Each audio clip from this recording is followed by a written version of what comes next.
திராவிட மாடல்னாவே என்னன்னு தெரியல அவனுக்கு. திராவிடம்னா எந்த மொழி சொல்லுன்னு தெரியல. இது ஒரு கோட்பாடு. நாரி போன குப்பை. கேரளாவில இருந்து இந்த குப்பையை கொட்டுறான். அதை தடுக்க தெரியாத மக்கிய குப்பைகள். மக்கிய குப்பை. என் நாட குப்பை மேடாக்குறான். என் மலையை வெட்டி எடுத்துட்டு போறான். மண்ணல் எடுத்துட்டு போறான். எல்லாத்தையும் எடுத்துட்டு போட்டு குப்பையை கொண்டாந்து கொட்டுறான். இந்த குப்பைகள் அப்படியே உட்கார்ந்து இருக்குது. பட்டங்கள் ஆள்வதும் சட்டங்கள் செய்வதும் பாரினில் பெண்கள் ஏற்ற வந்தோம். எட்டும் அறிவினில் ஆணுக்கு இங்கே பெண் இளைப்பிள்ளை என்று கும்மி அடிங்கிறான். இளைப்பிள்ளை கான் என்று கும்மி அடிங்கிறான். எல்லா அதனாலதான் அவன் யாரு? காலத்தை உருவாக்கியவன். அவன் இங்க பேசுற 50 விழுக்காடு இருக்கு. அவன் 100 விழுக்காடு சமம். அதேதான் எங்கள் உயிர் தலைவன் கோட்பாடாக கொண்டான். பாரதியின் பேர் என்ன சொல்றான்? ஆணுக்கு பெண் சமம் இல்லை, ஆணும் பெண்ணும் சமம் என்ற கோட்பாட்டை கொண்டு வந்தவன் எங்கள் தலைவன். அதைத்தான் அவன் பிள்ளைகள் நாங்கள் பின்பற்றுகிறோம்.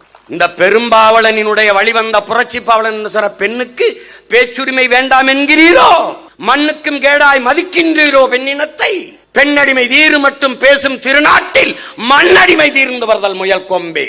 ஊமை என்று பெண்ணை நீ கருதுவீரேனால் என்று கூறுவீரானால் உள்ளடங்கும் ஊமையின் நிலைதான் ஆமையின் நிலைதான் ஆடவர்க்கும். ஊமை என்று நீ பெண்ணை நினைச்சுக்கிட்டு இருந்தீனா உள்ள அடங்கும், ஓட்டுக்குள்ளவை குறுகும் ஆமையின் நிலைதாண்டா ஆடவர்க்கும் புரட்சி பாவலன். என்னன்னு நினைக்கிற?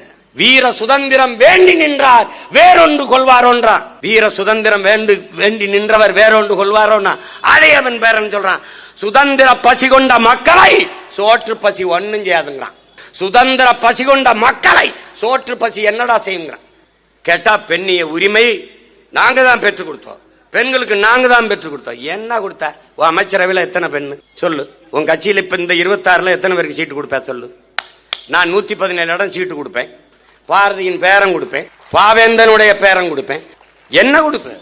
இந்திய துணைக்கண்டத்திலே ஒரு அரசியல் இயக்கம் 117 இடம் பெண்களுக்கு, 117 இடம் ஆண்களுக்கு சம வாய்ப்பை கொடுக்கிற அரசியல் இயக்கம் தொடங்கணும்ல. அது ஜெயிக்கிறதா இருந்தா கொடுக்கலாம். அது கொடுத்தாண்டா ஜெயிக்க முடியும். ஜெயிக்கிறதா இருந்தா கொடுக்கும்ல. நான் கொடுத்து ஜெயிச்சிட்டேன்னா என்ன பண்ணுவேன்?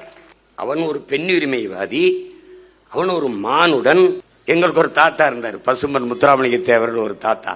அவர் பாலை விற்பது போல ஒரு நாள் தண்ணீரை விற்பார்கள்னாரு. முன்னாடி உட்கார்ந்து என்ன நினைச்சிருப்பா? ஏதோ பேசியிருக்காப்ல. புறாக்கள் கூடு கட்டி வாழ்வது போல மனிதர்கள் வீடு கட்டி வாழ்வார்கள். விளை நிலங்களை எல்லாம் இவர்கள் வீட்டு மனைகளாக்கி விற்பார்கள் சொல்லும் போது ஏதோ நினைச்சிருப்பான். ஆனா இன்னைக்கு அதெல்லாம் நடக்குது. காரணம் கால ஞானம். கால ஞானம் இதுதான் நடக்கும். அதுபோல கணித்தவன் பாரதி.